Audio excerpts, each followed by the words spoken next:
Hey guys, welcome back to PlayStation Live from E3. We're broadcasting through Thursday. Lots of game demos, interviews, lots of good stuff coming. So much coming. So much stuff. Yeah. But right now, I want to talk about Days Gone.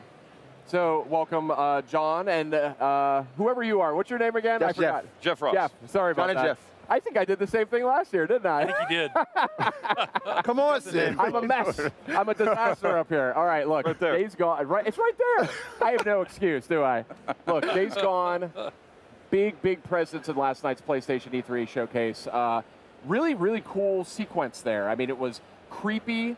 It was violent, very violent. Yeah. It showed a lot of sort of situational kind of, using the environment and the freakers that we see kind of to the advantage of the player. Yeah. So tell me what went into that. Well, so the biggest thing that we really wanted to do this year was sort of show a more intimate part of Deacon's life. So last year, it was the Horde, which is hundreds and hundreds of freakers, all sort of massed together, and you saw how Deacon had to struggle to just stay alive. And this year, we wanted to show off more of the open world and this thing that we're calling our dynamic open world systems. And what that really means is you can use the freakers themselves against other enemies, like the Marauders that you see on the media showcase demo last night. Right. Actually, I have a question about the freakers because with other games, survival games, like this, for instance, The Last of Us, the clickers had this thing where they couldn't see you, but they could hear you. What is it that triggers the freakers? Oh yeah. Well, it's an interesting question, and for anybody who gets a chance to see our alternate demo that we're demonstrating in the theater today or online when it gets posted, is that the time of day kind of drives the density of the freakers and the humans when they're out, but also the weather. So when it's snowing, it's going to kind of blind everybody at a distance. When it's raining, it's going to dampen the sound. So when the player learns these, he's going to be able to use that kind of context as he's going to play that as part of his strategy for how he approaches any encounter. Gotcha. But definitely sound, right? Because like you saw in the media showcase demo, Deacon, put down this bear trap and then kind of snuck off. Right. And in our alternate path demo, he doesn't do that. So he actually kind of goes around and watches what happens when this Marauder goes into the bear trap, and you hear this gunshot on the media showcase demo. If you look at our alternate path footage, you'll see that one of the Marauders actually shoots the other Marauder in the head because he's making too much noise. Oh wow! Right. So yeah. So it's a pretty harsh world, but that sound traveled, and sound is something that can be really dangerous. Gotcha. That's very interesting. That's very interesting. Yeah, I did notice once the bear trap was down and the guy stepped in it, you saw the freakers running. Yeah. It's like they heard it screaming. You heard them screaming. This is looking good. I didn't see all of this footage. I was kind of a little distracted last night during the showcase, but.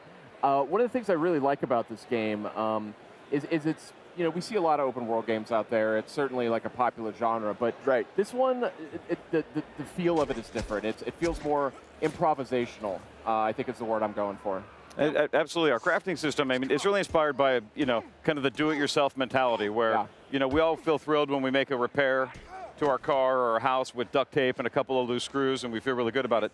That's Deacon. He's making use of everything he can find in the environment, and they have to scavenge and search for things and employ them in really clever ways. And he has to do it. He has to do it to survive. So like you see right here, this is the same clothesline that Deacon ran into, and in this demo, the runners aren't chasing him. So basically, he has the opportunity to see the ambush before it happens, goes around it, comes up behind them, and takes those guys out from behind.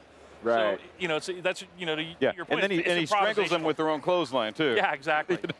So he makes use of the whole buffalo. And it's a dynamic event that can happen. You can be out in the world doing a job or a mission, and then suddenly you've got Marauders that are ambushing you on the highway, and it's a dynamic event. There's no way to predict when it's going to happen. You just got to pay attention. Well, is there more than just like a clothesline in the middle? Do they find more ways to ambush you? Yeah, it's a dangerous world, and it's something where the Horde is dangerous, freakers are dangerous, but so too are humans because they're cunning and clever, and they too are using everything they can find to employ against their enemies. And let's just say clothesline is one of many things. We'll get into it at a later date. Okay. Now tell me a little bit about, maybe a little bit of the backstory about why these freakers are being hung up like this. Is that like a defense mechanism? Is it absolutely. Yeah, so what they do is we call it the meat wall.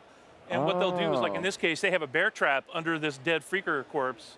And what they'll do is they'll put a trap under it, and then those other freakers are attracted to the meat. They're all hungry all the time. That's what happens, evidently, if you become a freaker. But they hang up the meat walls again. It's kind of like a wall to protect the encampment. So you can always tell when you're coming close to a Marauder camp because you'll run into these kinds of traps. Yeah, they had all kinds of defenses too. I mean, the first thing Deacon did was trip over that little thing in the tin cans. And that's what drew the first guy out, which is why he'd think on his toes, scramble for a bush, and then wait, and then kill the guy when he came by. Right. And again, in the alternate path that we're showing, it's something where if the players are thoughtful and if they take time, they don't just rush into things, they're going to be able to employ a different analysis of the terrain. They're going to be able to look for these things and see them. And that's how he sees a clothesline. And when the players are careful and cautious and assume the world's dangerous, they can turn the tables on the bad guys using the same tools that they're using against the player against them. Yeah, so like what you're seeing now is part of the alternate path. Changed up the time of day, changed up the weather. Okay, I was going to say, I didn't remember this from the show. Exactly, because it's colder now, more freakers are coming out, so freakers are stronger when it's cold out. So interesting. You really got to be careful when it's snowing. Also, the bike handles differently. It's like if you'd seen the earlier part when Deacon's trying to ride his bike through the snow, it's very, very different. Oh, this is really cool. I didn't realize. Interesting. So here's your meat wall, right? The meat wall there. Yeah. That seems like a pretty smart move, if I'm honest. Yeah, yeah. But yeah, look at this, a beautiful looking game too. And I know you guys are digging into the PS4 Pro as well as you make this title. This is one that's been shown off a number of times. Right. I know you have HDR. Tell me a little bit about like working with PS4 Pro as you develop the game. Well, the biggest thing is just the resolution. So dynamic 4K, and if you get a chance to see this thing on a 4K monitor and HDR. Oh yeah. You know, and HDR is honestly to me the most impressive thing because it really sort of simulates what the human eye can see. The gamut of colors is just amazing. So watching it in 4K HDR is something you have to do. It's beautiful enough without 4K, and then you add that to the mix, and it's mind blowing. Yeah. Right. You know, one thing that stands out to me about Days Gone, you know, amongst the other Undead games out there, is that you can get so many zombies on the screen in this thing, or freakers on the screen at once. So can you tell us a little bit about how you guys went about making that happen and just getting so many freakers on the screen at one time? Was that a technical feat for you guys? Oh, absolutely. So we have a really, really talented team. Some of our engineers and artists and designers and audio and everything, but I think we have like, you know, we have this one engineer that's literally been, I've been at Sony Ben for 20 years. Chris has been there like 26 years. Wow. And this other engineer has been there like 23 years or something. And he does all of our physics. And he really, really, really worked hard to make sure that we could have as many freakers on the screen as we can. And last year's demo was no joke. Right. We had 300 active on screen at once. Wow. And the overall horde for the sawmill, we were managing something like, how many did you say it was? Killed 1,000. It was 1,000 freakers. Yeah. Whoa. And then 300 more showed up at the end too. So. Yeah. So it's pretty impressive. So we're even impressed by it. What do you do when you're confronted by that many freakers and in this game? I mean, we saw last year's demo. I'm not sure that ended so well. Didn't seemed like a pretty desperate ending. Yeah. Well, what do you do? What could be an effective technique for getting out of that? Weaponize them, like we saw in the demo, them, right? Where so that wasn't actually a horde; it was a swarm, a smaller. Okay. One in this E3's demos. Yeah, in this year's E3 demo. So it's something where you can even weaponize the larger horde as well. But it's something where it's a threat to you. But if you're smart and you don't just rush into everything, you can stop and contemplate how you can utilize every weapon and every enemy and the environment against each other as part of your tool set. And I think the short answer is until you have progressed, because this, it's like taking on a swarm is something you can probably do pretty early in the game. Yeah. The horde encounters are probably later in the game, and you just do what Deacon did last year. The shortest answer is run. When you run. Run. Get up to a tall place. That won't save you, but it might buy you a few seconds. Yep. Well, you saw in the demo at the showcase that they had the Deacon looks over this fence and he sees a horde down there. Right. Probably that's not the smartest thing to do. Would be to run down there. Yeah. And mess with them. You just don't want to do that. Yeah. Speaking of hopeless endings, there was a freaked out bear. Oh yeah. I was going to go into that. Yeah. So what other types of creatures are we going to see in that state? Well, last year we saw the horde, right. We saw swarmers, we saw the newts, which are adolescents when they were infected. We saw regular wolves, right? This year we're showing the rager bear, that's what we call it, is the rager. Bear. We saw runners, so runners are infected wolves. And those are the ones that, Deacon kind of ran across, then gnawing on somebody's corpse, and then one of them chased him. And the thing about runners is they can outrun your bike. And if they catch up to you, they will knock you from your bike. So it's another example of dynamic events that happen in the world that make the world dangerous all the time. Wow. Such a cool game you guys are making. It's really inspired. I think it's got a lot of cool mechanics to it. And it's just kind of a fresh take on the open world genre. So what would you say you're most proud of as you work on the title? Yeah. Myself, I'm most proud of the way that our humans are evil. The way that they lie in wait and they want to ambush a player and they themselves are doing anything it takes for them to survive, and it just comes at the cost of our hero.